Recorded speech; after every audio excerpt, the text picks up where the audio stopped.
Is this good? Well, you can still hear from here, or should I go down? Ahsan, down? Okay. Can you step in? Okay.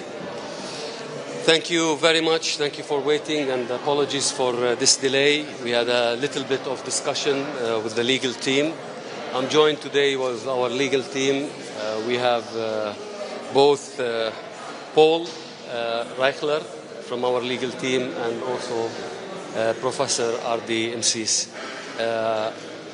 We'll be having a brief statement, and then we go on to a Q&A, and the legal team is more than happy to also participate in answering these questions. Allow me to start by saying that today marks another important day for international law, but also for humanity. After 2 years of abject cruelty and criminality, the International Court of Justice have reiterated what should have been a common knowledge for the whole world. And those are the principles of the starvation of civilian population is not allowed under international law. Using starvation as a weapon of law is not allowed under international law. Denying aid to population who are suffering from wars and suffering from foreign occupation is not allowed by international law. And more so, denying the international organizations providing this aid is not allowed under international law. So these are universal givens, but Israel has been in violation of, so the court has reiterated them. The court ruling was also clear, unequivocal, and conclusive in relation to the obligations of Israel as an illegal occupying power in the occupied Palestinian territory. And those obligations that are clearly delineated under the international humanitarian law, including international human rights law, and the weaponization of food aid and the weaponization of essential aid necessary for the survival of the population are considered war crimes under international law. And thus, the court was very clear that Israel had the obligation not to violate these norms and had the obligation to abide by these norms. There is no pretext, no context, no excuse that Israel can use to justify denying international organization from functioning in the occupied Palestinian territory, denying the UN UNRWA. And the court was very clear in relation to UNRWA, because UNRWA was subject to a campaign that undermines its presence, undermines its international standing, and a smear campaign that meant to picture it as a terrorist organization, not what it really was, a UN international organization that meant to provide aid. So Israel has no pretext, and no amount of hasbara can allow Israel to deny these international organizations, including the United Nations and third states, from their presence in the occupied Palestinian territory. And under no circumstances that Israel can disrupt, endanger, or limit or stop the work of the UN officials and other international organizations present in the occupied Palestinian territory. It has no sovereign rights in the occupied Palestinian territory, and this was very clear in the determination of the court. It has no right to do so as an occupying power, and it must respect the immunities and privileges specifically related to the UN. So having said that, and to be clear, after 2 years of this abject cruelty and criminality, and after 2 years of subjugating our people to a genocide that the world have not witnessed its likes, it is about time that the international community rise up to the challenge, because we know, as everyone here will be asking, that Israel will not oblige and will not uphold these responsibilities as were delineated by the court. So the responsibility are on those member states and the international community to uphold these values and oblige Israel, bring Israel into compliance to these laws. And there are so many tools. It is not time to take a step back. It's time to take more steps forward. And this is exactly what the court said today in relation to upholding Israel to these standards and these violations. Those who were complicit, those who have assisted this crime and allowed it to continue for so long, those who also assisted in defacing UNRWA and in the campaign against UNRWA should now make a U-turn and uphold their international responsibilities if they still believe in the primacy of international law and its relevance.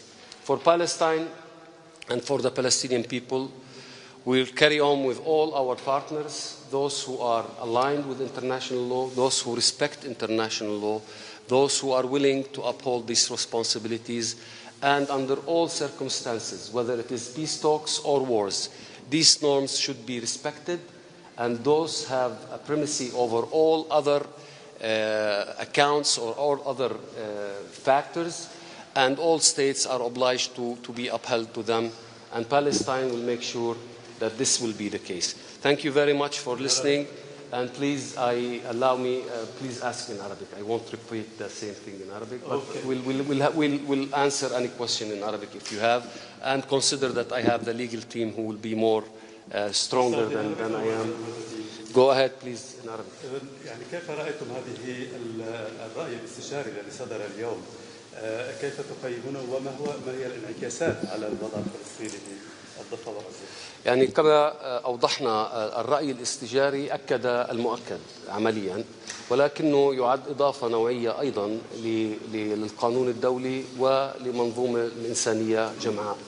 اليوم المحكمة قررت أن إسرائيل لا حق لها في أن تمنع المواد الغذائية من الدخول إلى الأراضي الفلسطينية، ليس لها سيادة على الأرض الفلسطينية، ليس لها حق أن تمنع المنظمات الدولية بما فيها الأمم المتحدة وتحديدا الأونروا وكذلك الدول الثالثة من العمل داخل الأرض الفلسطينية. إسرائيل ملزمة بتلبية احتياجات الأرض الفلسطينية، وفي حال عجزها يجب أن تسمح لكل هذه المنظمات بالعمل وما إلى ذلك من الأمور التي أكدت عليها المحكمة. لذلك اليوم المطلوب هو من المجتمع الدولي أن يتحمل مسؤولياته وأن يخطو خطوة إلى الأمام في هذه المسؤوليات، وأن يقوم بواجبه اتجاه الشعب الفلسطيني واتجاه القانون الدولي ويمنع إسرائيل، لأننا ندرك أن إسرائيل لن تلتزم بهذه الواجبات التي حددتها المحكمة بموجب القانون الدولي الإنساني والقانون الدولي لحقوق الإنسان وأيضا الاتفاقيات ووجودها كعضو في الأمم المتحدة وما إلى ذلك. نحن نعلم أن إسرائيل لن تلتزم، كما لم تلتزم في الأوامر الاحترازية التي صدرت عن المحكمة، كما لم تلتزم في الرأي الاستشاري السابق، كما لم تلتزم في قرارات الأمم المتحدة. الواجب اليوم والمسؤولية اليوم تقع على عاتق كل الذين أولا ساندوا هذه الحملة التي شنتها إسرائيل ضد المنظمات الدولية ومنعهم من العمل، ولكن أيضا على المجتمع الدولي بشكل عام لمنع إسرائيل من الاستمرار في إجرامها ضد الشعب الفلسطيني.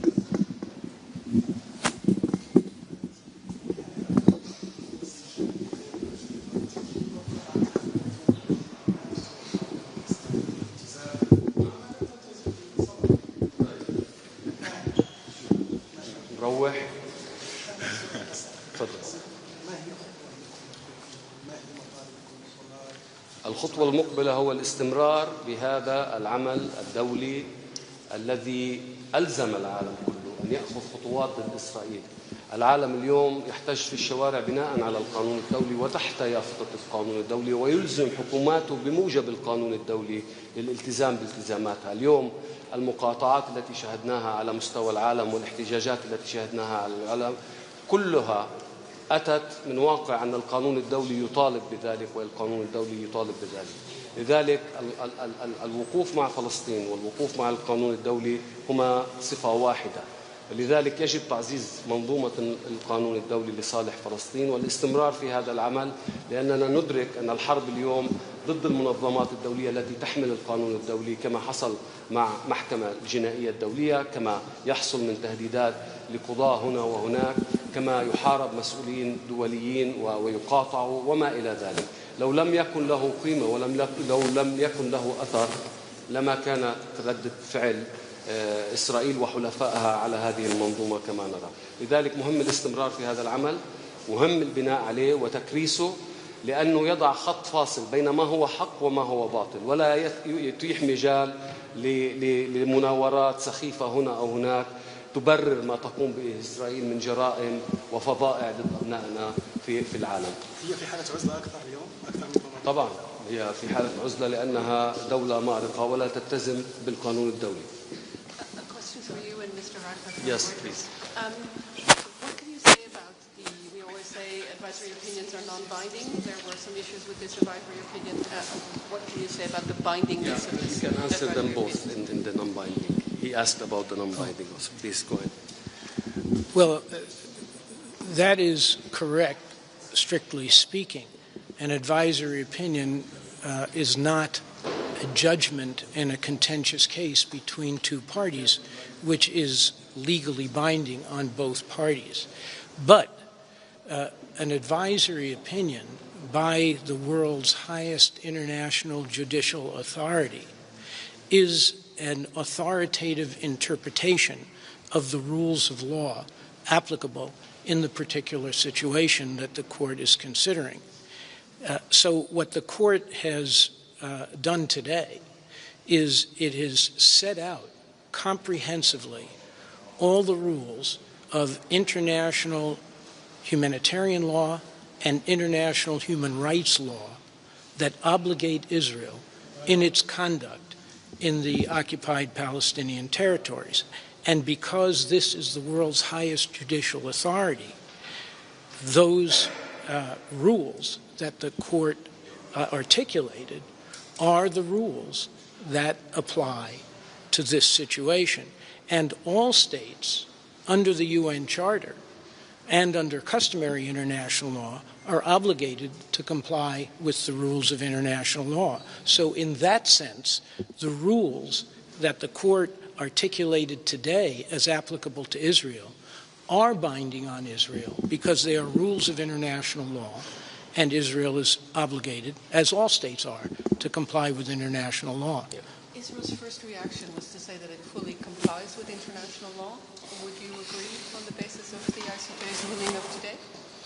Well, more importantly, I don't think the International Court of Justice would agree with that statement.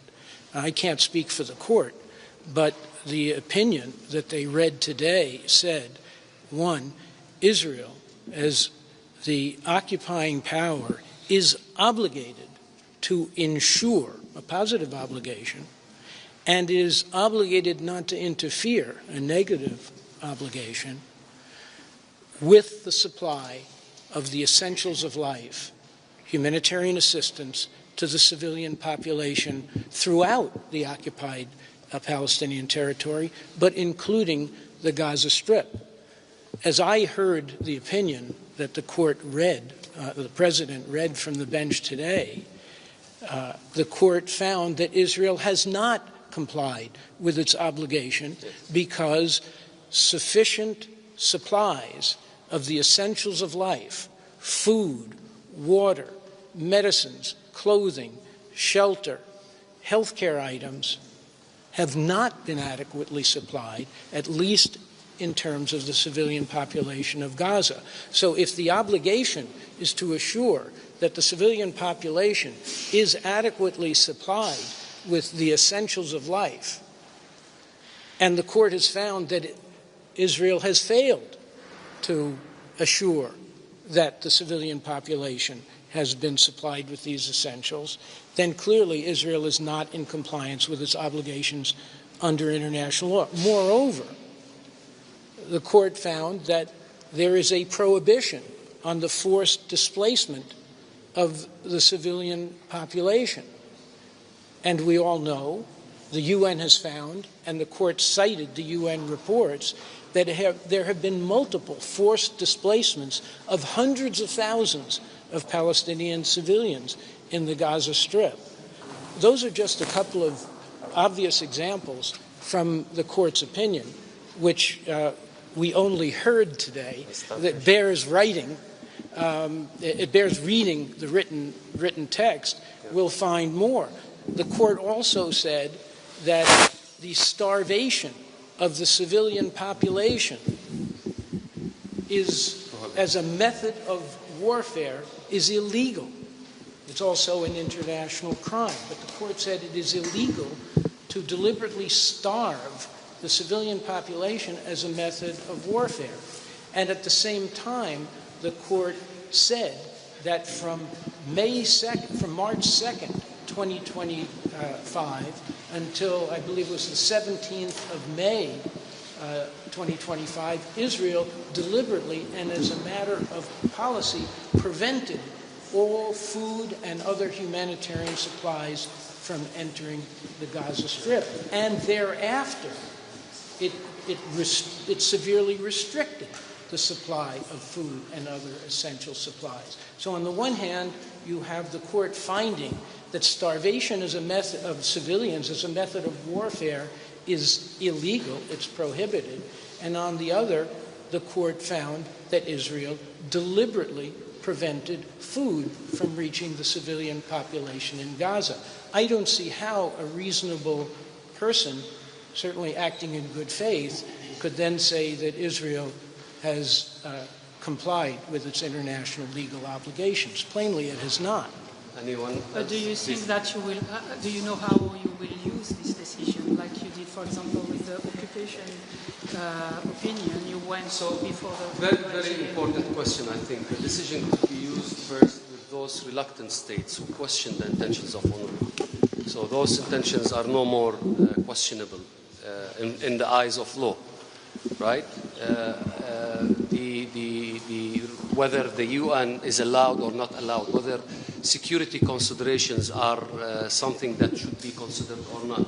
All of these are no more valid for in the eyes of the law, and no more valid even for states to make excuse out of. We knew that they were not valid in the first place, but sometimes it needs a court of law to make these determinations, as the case with genocide. How much reluctance we are still facing from states to make the determination that what's happening in Gaza is a genocide, in spite of the fact that all major relevant and important international bodies and independent bodies and jurists in this field have made this determination, including the last report of the Commission of Inquiry of the United Nations. Yet you still see this reluctance. This reluctance can no more exist in the eyes of law. The court has drawn a clear line between what's allowed and what's not allowed. Denial of humanitarian aid under any pretext is not allowed. You cannot make any excuse not to allow humanitarian aid. Certainly, starvation continues to be prohibited as it was to start with, and it goes on from there. The court will put an end to any stupid argument that would argue to the contrary, which we knew beforehand that it is. And some were even justifying it in the media or coming out states to make excuses for Israel, or even claim that what they have created in the sense of a replacement to the United Nations is acceptable. The court said that is not acceptable and that does not suffice. Therefore, you need to allow the United Nations, international organizations, and third states. So it is very important in the sense of what our people were subjected to starvation and denial of basic needs for their survival. I have a question, actually. The wording of the advisory opinion itself does not specifically say Israel has violated these provisions of international law. It seems like the court is just outlining what international law says and what should be done without actually accusing Israel or ruling that Israel has violated any of its provisions. Why is that so, and what do you make of it as Palestine's legal team?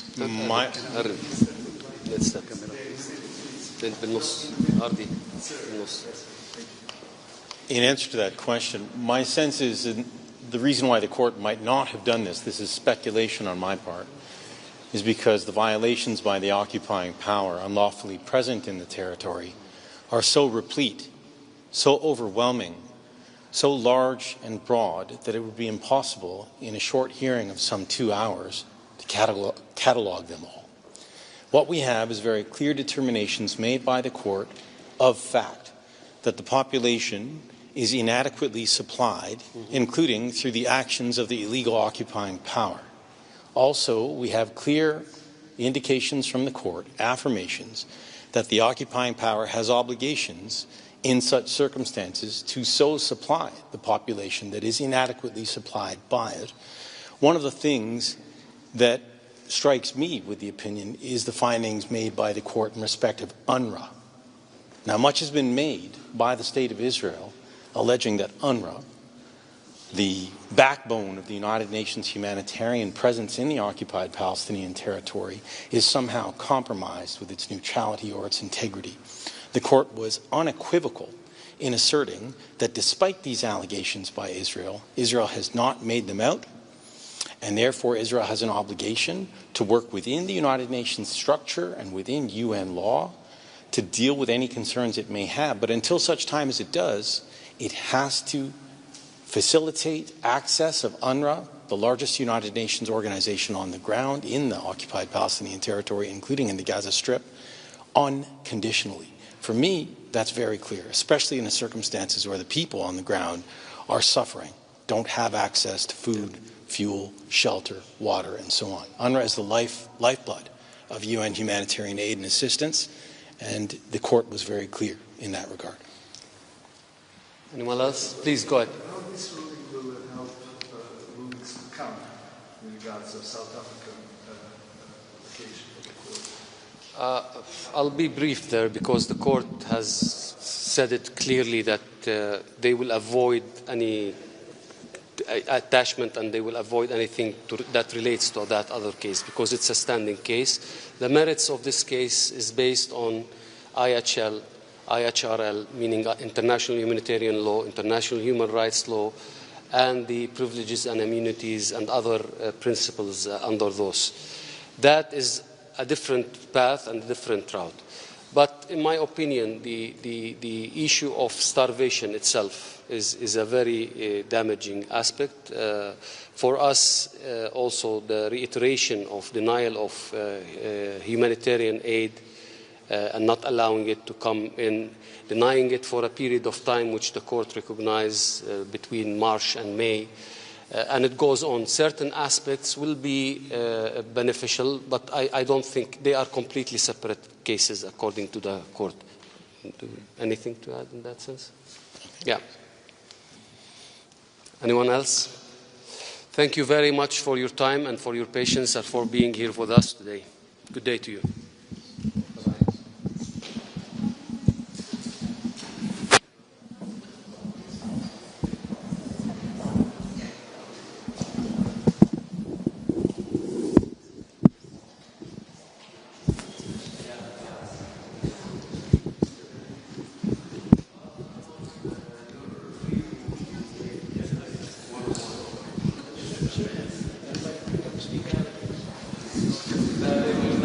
Kako si?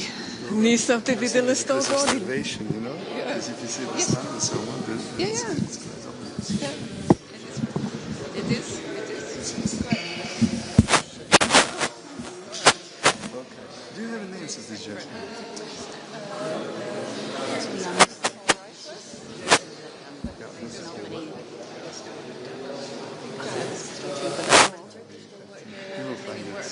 Do you have a list of names of these people? Sorry. I sent them WhatsApp. Yeah. You have it in WhatsApp. Okay, thanks. Janet will know who that lawyer is. I don't know who. Janet will.